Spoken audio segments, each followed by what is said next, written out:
ഫ്ലൈവീലിലേക്ക് സ്വാഗതം. ഇന്ന് ഞങ്ങളൊരു പുതിയ എക്സ്പീരിയൻസുമായിട്ടാണ് വന്നിട്ടുള്ളത്.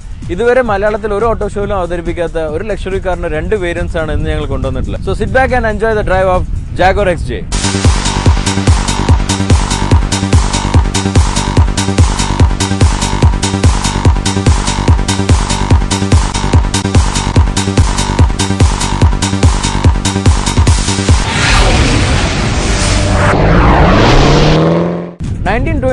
ബൈക്കിന്റെ സൈഡ് കാർ മാനുഫാക്ചേഴ്സ് ആയിട്ടാണ് ജാഗോർ ആദ്യം ആരംഭിച്ചത്. എന്നാൽ 1945 ജാഗോർ ആദ്യമായിട്ട് കാർ ഡെവലപ്പ് ചെയ്തു.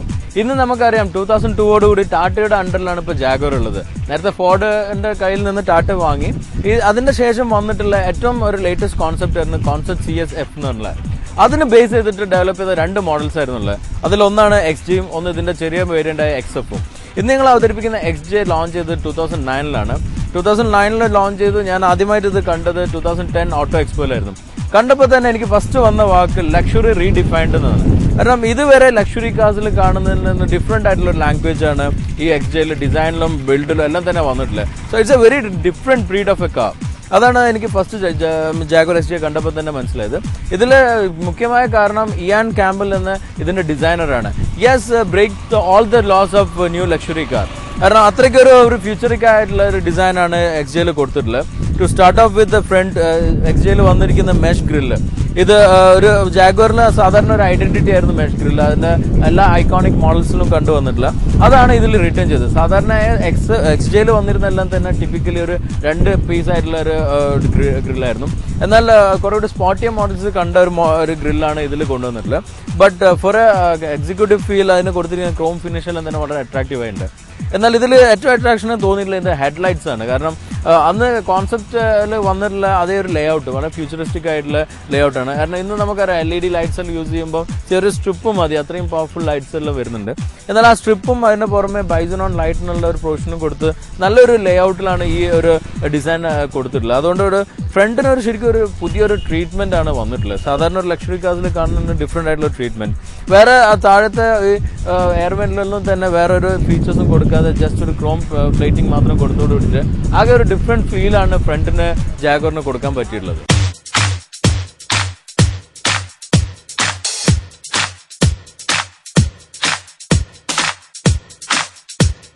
1968 ജാഗോറിന്റെ ഫ്ലാഗ്ഷിപ്പ് മോഡലായ XJ ആദ്യമായിട്ട് കൊണ്ടുവന്നിട്ടുള്ളത്. അന്ന് വന്നിരുന്ന മോഡൽ Mark 1 എന്നായിരുന്നു നെയിം ചെയ്തത്.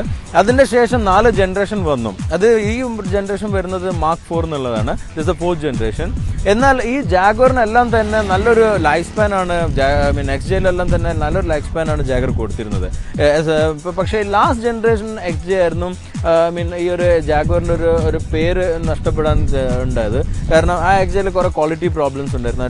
That was developed by Ford. അതുകൊണ്ട് ആ ഒരു ഇഷ്യൂസ് എല്ലാം ഉണ്ടായിരുന്നു. But they have overcome everything with this new car. കാരണം അത്രയ്ക്ക് ഒരു നല്ല ബിൽഡ് ക്വാളിറ്റി കമ്പനി കൊടുത്തിട്ടുണ്ട്. ഡിസൈൻ അങ്ങനെ വന്നിട്ടില്ല. പിന്നെ ജാഗോറിൽ സാധാരണ ടിപ്പിക്കലി കണ്ടുവന്നിട്ടുള്ള ഒരു ലേ ഔട്ടാണ് ഇതിൽ വന്നിട്ടുള്ളത്. അതോ layout in the sense സ്ട്രക്ചറിൽ വളരെ ലെങ്തി ആയിട്ടുള്ള കാറായിട്ട് ജാഗോർ ഒന്നും ഫീൽ ചെയ്യുക. ആ രീതിയിൽ തന്നെയാണ് ഇതും ഡെവലപ്പ് ചെയ്തിട്ടുള്ളത്. പ്രത്യേകിച്ച് ഈ പുതിയ XJ കോൺസെപ്റ്റാണ് ഒരു കോൺസെപ്റ്റൽ ഡിസൈൻ ആണെങ്കിൽ കൂടി കുറെ കൂടി ഒരു ലെങ്ത് ഫീൽ ചെയ്യുന്ന രീതിയിൽ തന്നെ കൊടുത്തിട്ടുണ്ട്. അതിന് കൊടുത്തിരിക്കുന്ന ഫീച്ചർ ഫസ്റ്റ് ഓഫ് ഓൾ ഇതിന്റെ ബോഡി ലൈനാണ്. കാരണം ഒരു നല്ലൊരു സ്ട്രെയിറ്റ് ലൈൻ, അതും തന്നെ ഈ സിൽവറിനോട് ചേർന്നിട്ടുള്ള വേറെ ഒരു ബോഡി ഒരു ഫീച്ചേഴ്സും തന്നെ കൊടുത്തിട്ടില്ല. വളരെ പ്ലെയിൻ ആയിട്ടുള്ള ഒരു ലൈനാണ്. പിന്നെ ആകെ ഒരു എലമെന്റ് ഉള്ളത് ഫ്രണ്ടിൽ വരുന്ന ഈ ഒരു ക്രോം പ്ലേറ്റിംഗ് ആണ്. അതിന്റെ ഉള്ളിൽ തന്നെ ഇൻഡിക്കേറ്റേഴ്സ് ഇൻസ്റ്റോൾ ചെയ്തു. എന്നാൽ ഇതിന്റെ ഏറ്റവും അട്രാക്ഷൻ ആയിട്ട് വന്നിട്ടുള്ളത് ഇതിന്റെ ഈ ഗ്രീൻ ഹൗസ് ആണ്. സാധാരണ ഈ ഗ്ലാസ് പോർഷനാണ് ഗ്രീൻ ഹൗസ് എന്ന് പറയുക. ഈ ഗ്ലാസ് വരുന്ന ഏരിയയിൽ അത് വളരെ സ്ലോ ആയിട്ട് കൊടുത്തുകൊണ്ട് ഒരു ഹൈറ്റ് വളരെ അധികം കുറഞ്ഞ രീതിയിലാണ് ഫീൽ ചെയ്യുന്നത്. അതുകൊണ്ട് ശരിക്കും ഈ ലെങ്ത് നല്ലോണം ഫീൽ ചെയ്യുന്ന രീതിയിൽ തന്നെ അതുള്ളത്. ഈ സൈഡിന്റെ വേറൊരു അട്രാക്ഷൻ ആയിട്ട് വന്നിട്ടുള്ളത് ഇതിന്റെ ഈ സീ പില്ലറിൽ കൊടുത്തിരിക്കുന്ന ബ്ലാക്ക് കോട്ടിംഗ് ആണ്. സാധാരണ നമ്മൾ ഡാർക്ക് കളേഴ്സിൽ വ്യക്തമല്ല, പക്ഷേ ഇത് ലൈറ്റ് കളർ ആയതുകൊണ്ട് ശരിക്കും എടുത്തു നിൽക്കുന്ന രീതിയിലുള്ള ഒരു ഗ്ലാസ് ഫിനിഷാണ് ഇതിന് കൊടുത്തിരിക്കുന്നത്. ഇതും തന്നെ ഒരു പുതിയൊരു ട്രീറ്റ്മെന്റ് ആണ്. ഇതൊരു ഫ്യൂച്ചറിൽ ഇനി എല്ലാ കാസിലും കാണും എന്നെല്ലാം പറയപ്പെടുന്ന ട്രീറ്റ്മെന്റ് ആണ്. കാരണം സീ പില്ലറിൽ കൊടുത്തിരിക്കുന്ന ബ്ലാക്ക് സ്ട്രിപ്പ് അതിനോട് ചേർന്നിട്ടാണ് ഗ്ലാസ് പോകുന്നത്. സോ ഈ ഗ്ലാസ് ഒരു റാപ്പ് റൗണ്ട് ആയിട്ട് നിൽക്കുന്ന രീതിയിൽ വന്നിട്ടില്ല. പിന്നെ വേറൊരു അട്രാക്ഷൻ ഉള്ളത് ഇതിന്റെ 3/4 ആയിട്ട് നിൽക്കുന്ന പാനോറമിക് റൂഫാണ്. കാരണം സ്റ്റാൻഡേർഡ് ആയിട്ട് ഒരു പാനോറമിക് റൂഫാണ് ജാഗോർ XJയിൽ വന്നിട്ടുള്ളത്. കാരണം ഇന്ന് നമുക്കറിയാം S ക്ലാസ്സിലെല്ലാം തന്നെ ഓപ്ഷണൽ ആണ് പാനോറമിക് റൂഫ്. ഇതിൽ വന്നിരിക്കുന്ന സ്റ്റാൻഡേർഡ് ആണ്. പിന്നെ ഒരു അട്രാക്ഷൻ ഇതിന്റെ റിയർ പോർഷനാണ്. കാരണം ഇത്രയും ലെങ്ത് ഉള്ള കാറാണെങ്കിലും ബൂട്ടിന്റെ പോർഷൻ വരുന്ന വളരെ ചെറിയ പോർഷനാണ്. പക്ഷേ ബൂട്ടിൽ നല്ല സ്പേസ് ഉണ്ട്. ബട്ട് പുറമേ കാണുമ്പോൾ ഒരു കോൺസെപ്റ്റിന് അനുയോജ്യമായ രീതിയിൽ ശരിക്കും പറഞ്ഞാൽ ഒരു കൂപ്പേ ലൈക്ക് ഫീൽ കിട്ടുന്ന രീതിയിലുള്ള ഒരു ബൂട്ടും കൂടിയാണ് വന്നിട്ടുള്ളത്. ഏറ്റവും അട്രാക്ഷൻ ബൂട്ടിൽ വന്നിട്ടുള്ള റിയർ പോർഷനിൽ വന്നിട്ടുള്ള ടെയിൽ ലൈറ്റാണ്.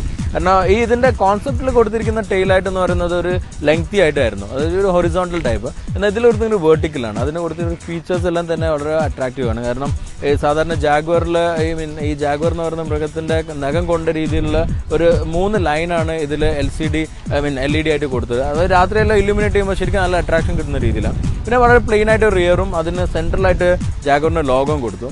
So all together design wise വളരെ അട്രാക്റ്റീവും വളരെ മോഡേണും പിന്നെ എന്താ പറയുക ഒരു കോൺസെപ്റ്റൽ തന്നെ പറയാൻ പറ്റുന്ന രീതിയിലുള്ള ഒരു ഡിസൈൻ അതിൽ കൊടുത്തിട്ടില്ല. So it's look very futuristic. കാരണം ഒരു ഫേസ് ലിഫ്റ്റിന്റെ ഒരു ആവശ്യം ഇതിന്റെ ലൈഫ് സ്പാനിൽ വേണമെന്ന് തോന്നിപ്പോകുന്ന രീതിയിലാണ് ഇതിന്റെ ഡിസൈൻ ഉള്ളത്.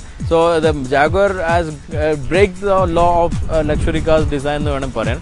അതും അതിന്റെ പുറമെ ഒരു ടാറ്റ ഏറ്റെടുത്തിട്ട് ശേഷം വന്നിരിക്കുന്ന കോൺസെപ്റ്റ് ആയതുകൊണ്ട് it will proud for us, for Indians especially, to have such a beautiful car.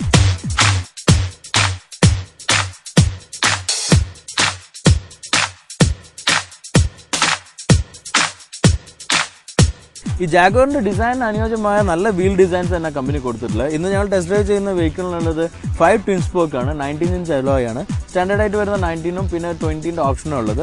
ഇതിൽ യൂസ് ചെയ്തിരിക്കുന്ന 245 ടയർസ് ആണ്. അതുകൊണ്ട് നല്ല ഒരു വീതിയുള്ള ടയറാണ്. അത് ശരിക്കും നമ്മൾ ഈ റോഡിനും ഡ്രൈവിനും എല്ലാം തന്നെ നമുക്ക് അനുയോജ്യമായ രീതിയിലാണ്. കംഫർട്ടബിളും ആണ്, എന്നാൽ കുറച്ച് ഹാർഡുമാണ്. അതുകൊണ്ട് നമുക്ക് സ്റ്റണ്ട് ഡ്രൈവ്സ് എല്ലാം ചെയ്യാൻ പറ്റും. അത്തരത്തിലുള്ള വീലും ടയർസാണ് കമ്പനി കൊടുത്തിരിക്കുന്നത്. ബൂട്ടിന്റെ പോർഷൻ പുറമേ കാണുന്ന രീതിയിലല്ല, നല്ല ഹ്യൂജ് ബൂട്ട് സ്പേസ് അതിനുള്ള ഒരു 460 ലിറ്റേഴ്സ് വരുന്ന ബൂട്ട് സ്പേസ് ആണ്. എന്നാൽ എനിക്കിതിൽ പറയാനുള്ളത് ഇതിൽ കൊടുത്തിരിക്കുന്ന സ്പെയർ വീലാണ്. ഒരു ഫുൾ സൈസ് സ്പെയർ വീൽ അല്ല ഇതിൽ വന്നിട്ടുള്ളത്. കാരണം ഒരു സാധാരണ ഇന്റർനാഷണലി നമ്മൾ കാണുന്ന ഒരു ചെറിയൊരു വീതി കുറഞ്ഞ ഒരു ടയർ, അത് നെക്സ്റ്റ് ഒരു സിവിൽ സ്റ്റേഷൻ വരെ എത്താവുന്ന യൂസ് ചെയ്യാവുന്ന ഒരു സ്പെയർ വീലാണ്. എന്നാലും സ്പെയർ വീൽ കൊടുത്തിട്ടുണ്ട്, not like BMW spare wheel വന്നിട്ടുണ്ട്. എന്നാലും ഈ ഒരു ചെറിയ വീലാണെങ്കിലും അത് ശരിക്കും സ്പേസിന് ഒരു അഡീഷണൽ ആയിട്ടൊന്നും വന്നിട്ടില്ല. സ്പേസിന് ഒരു അഡ്വാൻറ്റേജ് കിട്ടുന്ന രീതിയിലുള്ള, പക്ഷെ എന്നാലും തന്നെ നല്ലൊരു ലെഗ് സ്പേസ്, നമുക്കൊരു ലോങ് ട്രിപ്പിന് വേണ്ടി ലഗേജ് എല്ലാം വെച്ച് പോകാൻ പറ്റുന്ന ഒരു സ്പേസ് കമ്പനി പ്രൊവൈഡ് ചെയ്തിട്ടുണ്ട്.